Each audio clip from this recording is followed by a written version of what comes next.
Good morning, everyone. Dr. Jacobs is making this quick point, and this is a point that I've been making for about a week. We've got lots of data from lots of other countries, and the fact that we are not doing already what those countries, those successful looking countries have instituted already, South Korea, Hong Kong, Taiwan, Czechia. Here's Dr. Jacobs. He says, Canada has 2 times the population of Czechia and 10 times the number of COVID-19 deaths. Czechia has instituted a mandatory mask policy at the beginning of the crisis. The time for Dr. Tam and Minister Hcq to institute mandatory masks in public is long overdue. Right, another one of our public health's apparatus's failures, right? These people are charged with giving us the best advice available. Why are we not at least doing what successful countries are doing? That would seem to make sense to me, right? If you're trying to beat something or cure a disease or something to that effect, would it not make sense to stand on the shoulders of giants, look at what other people have already done, institute that, and then start looking from there?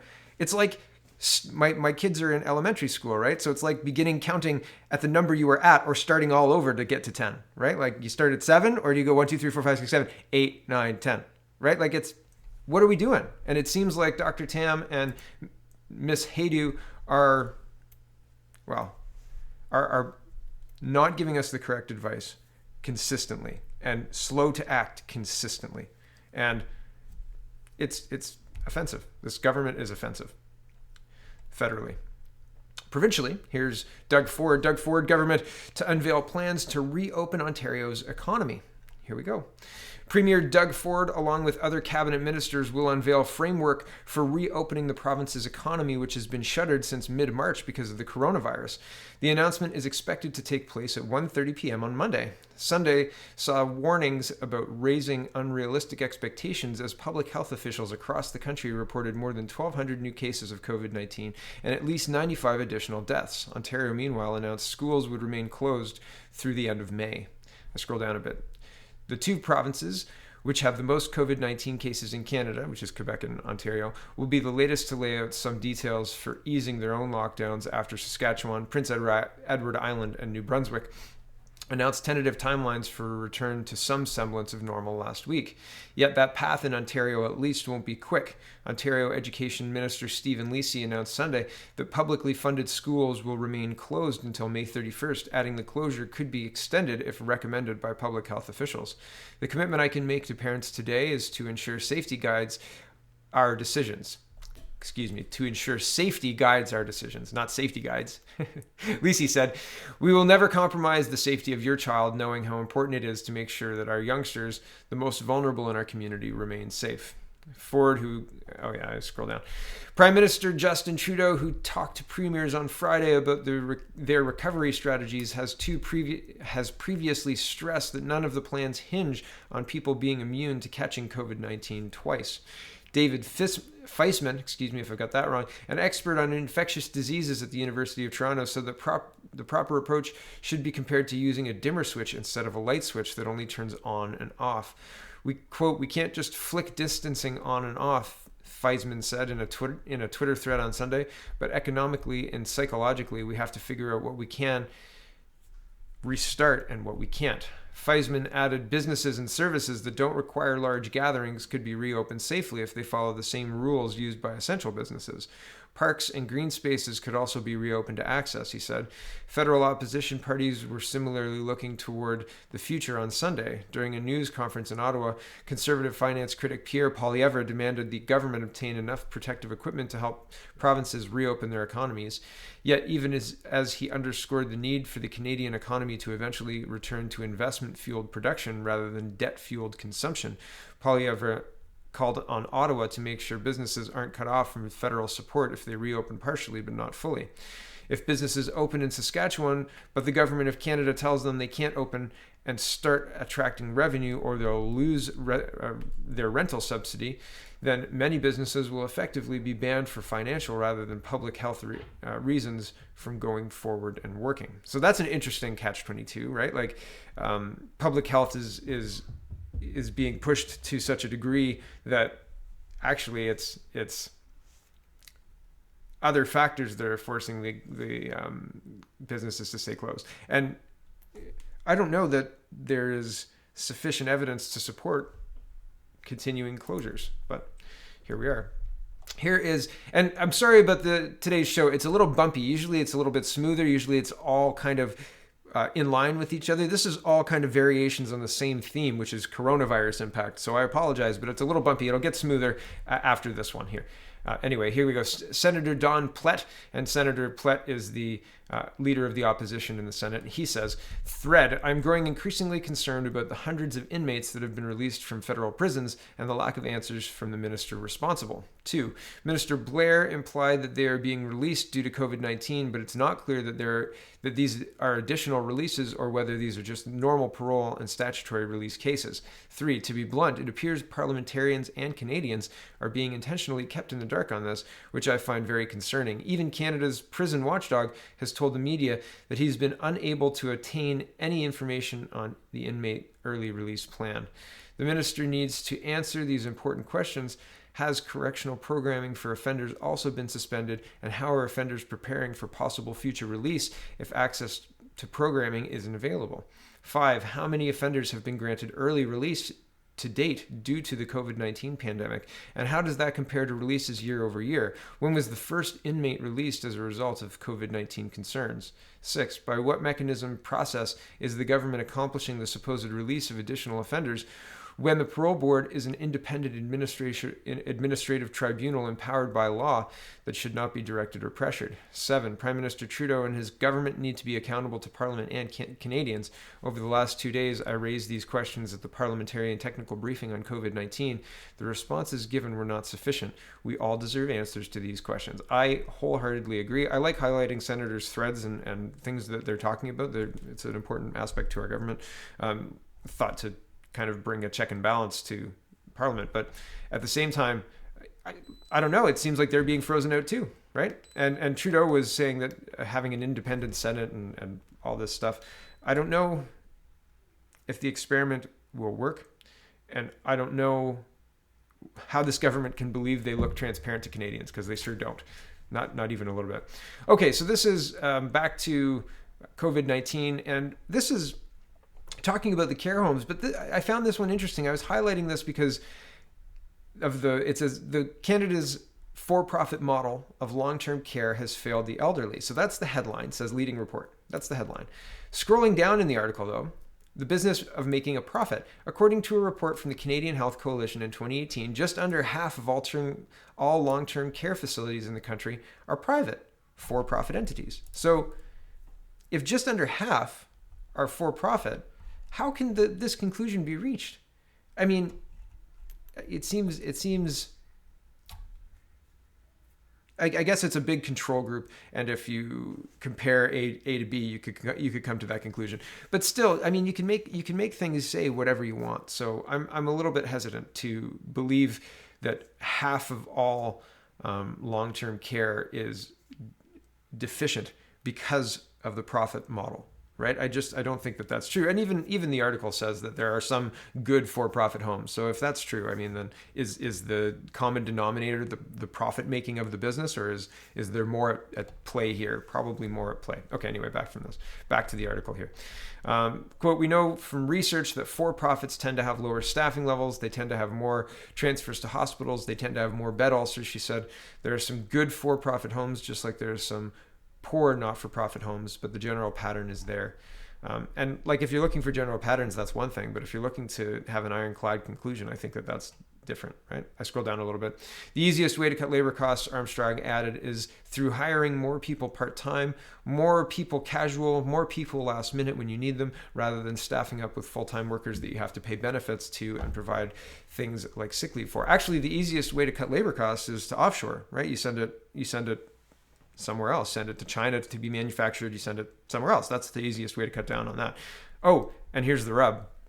Scroll down a little bit. Quote, it is about needing full-time work and not being offered full-time work in the home where they're working, she said. And a significant proportion in our country are people who are new to Canada and who have very few employment options. Oh, interesting. So instead of actually offshoring the work, you're just bringing the people to Canada to do the work in a way that would not be acceptable to the working population that's here currently. Isn't that weird? And what, it wouldn't have been acceptable. It's been accepted now, right? You've got teachers who are kind of a la carte. You know, you plug them in. The French teacher goes to 3 different schools. The speech pathologist travels daily. The child and youth workers in a class in the morning and a class in the afternoon, and you know, different school at recess, because, you know, that's where the difficult kids are. I mean, people have been pushed into it. Why? Well, this is why. Back to this skilled work. Also, I wanted to point out this article reads like a union lackey wrote it. Okay, somebody who's looking for, this is a lot of legalese, a lot of we want this language in the collective agreement because this is skilled work. Well, I mean, you could make a case for it, but you can make a case for pretty much everything. Back to the skilled work. But Armstrong also emphasized that focusing solely on staffing levels is not enough. Staffing is a necessary but not sufficient condition. That's where we have to start, but that's not all we're talking about right now, she said. What we're not talking about is the skill level involved in the work, whether the skill is in cleaning or serving food or providing bed care. Elderly care needs to be recognized for the skilled work that it is, Armstrong said. Lifting a body is not the same as lifting a sack of potatoes. You're not wrong. Case could be made, right? Case could be made. Here's another one on the same kind of theme.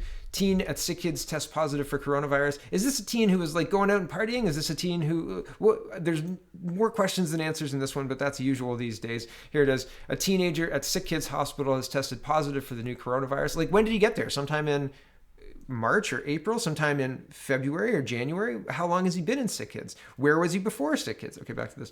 In a release, the hospital said the patient is currently in an isolation room in stable condition.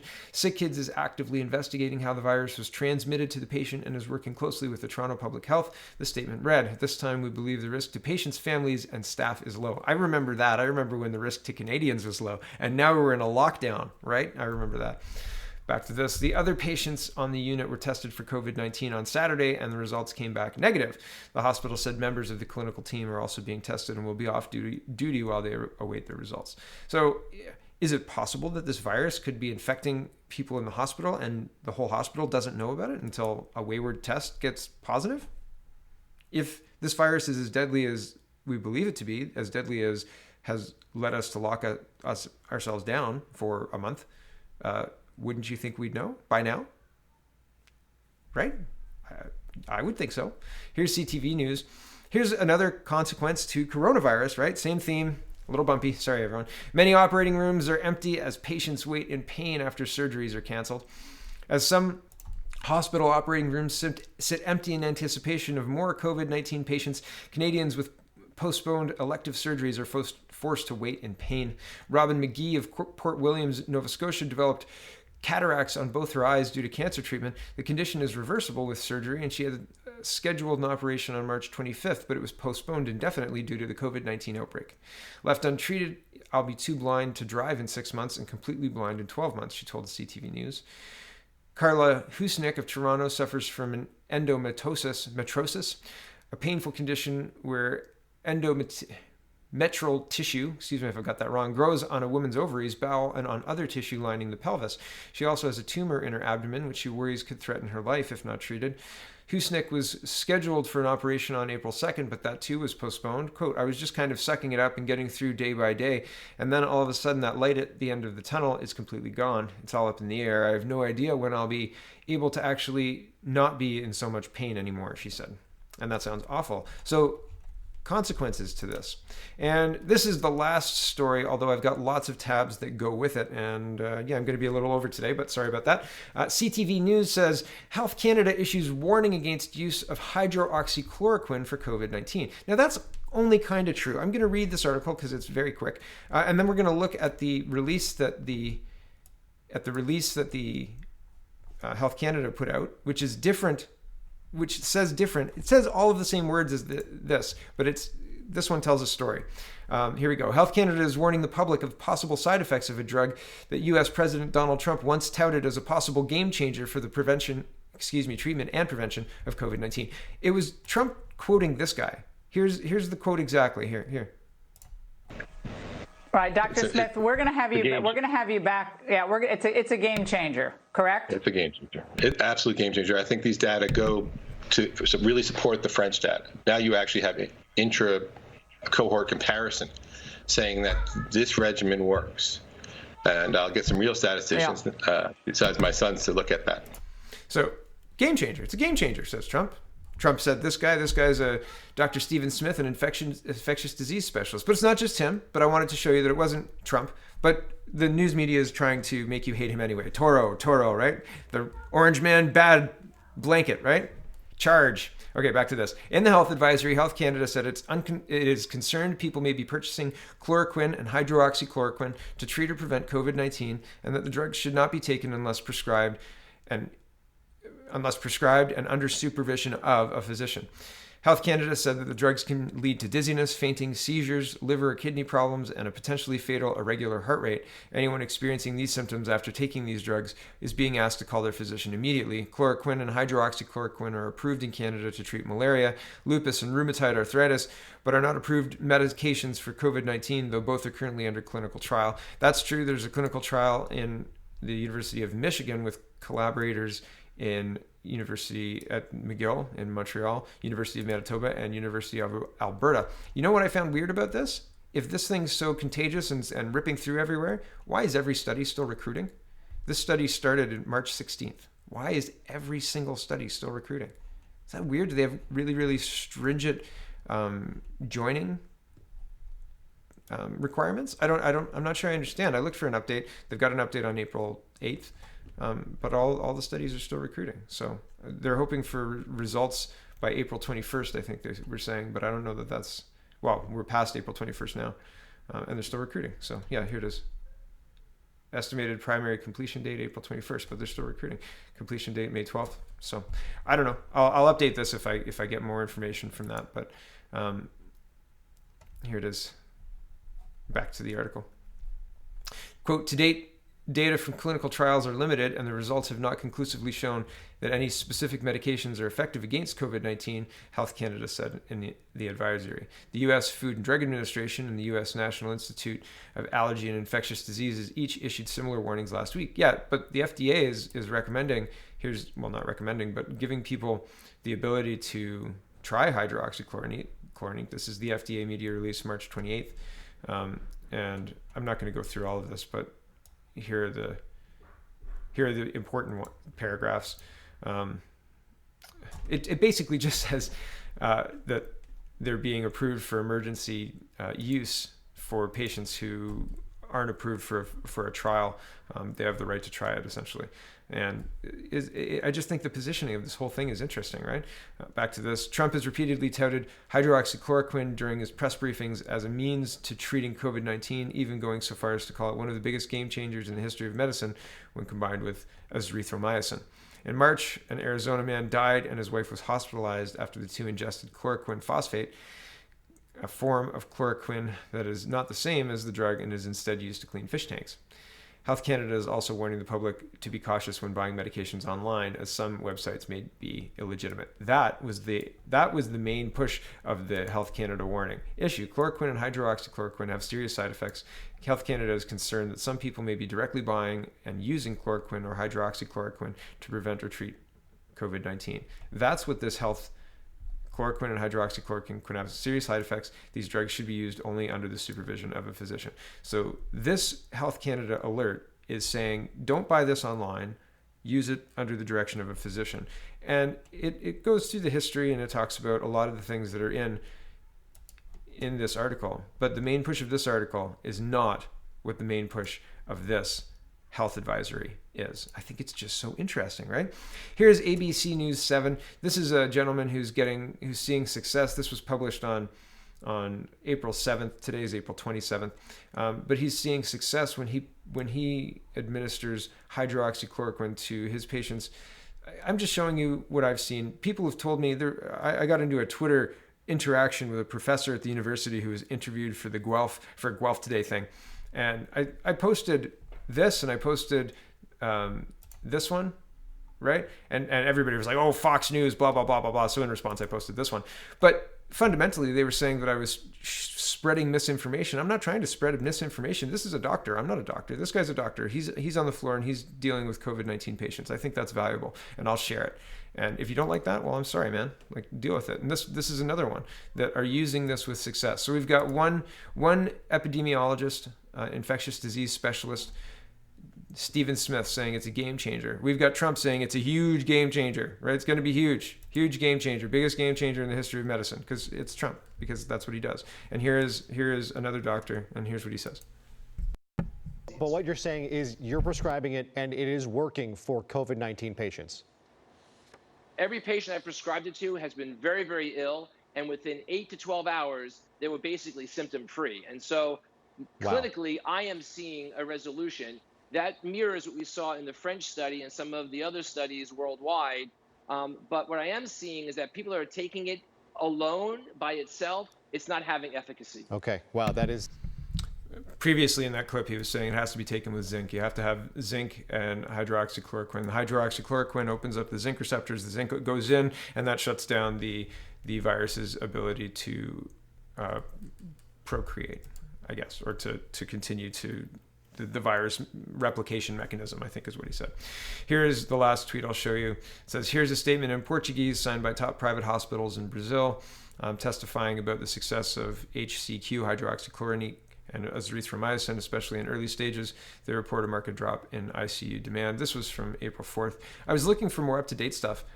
Can't find it. Isn't that interesting, right? Isn't that interesting? And perhaps because I don't have enough time to go through it, I'm going to look. But if anybody's got some up-to-date studies, up-to-date finished studies, that would be wonderful. I'm going to keep my eye on this one. This one's interesting. It's got a control group, 3,000 people I think they're aiming for. Yeah, they wanted 3,000 participants. So interesting, right? But I'm by no means an expert. I'm showing you what other experts are saying. So use your own rational thinking skills to come to your own conclusion. I'm not trying to shove a conclusion down your throat. Come to your conclusion. What do you think? I'm sure there's other information out there too. But to me, biggest game changer in the world. Doctors saying they're seeing efficacy and similar results from France. Something to explore at the very least. I think it's really interesting that the newspaper is pushing one headline and the health advisory is saying something else. It's just interesting to note, right? Another 22-minute video. My goodness, I'm going along consistently. Sorry, everyone.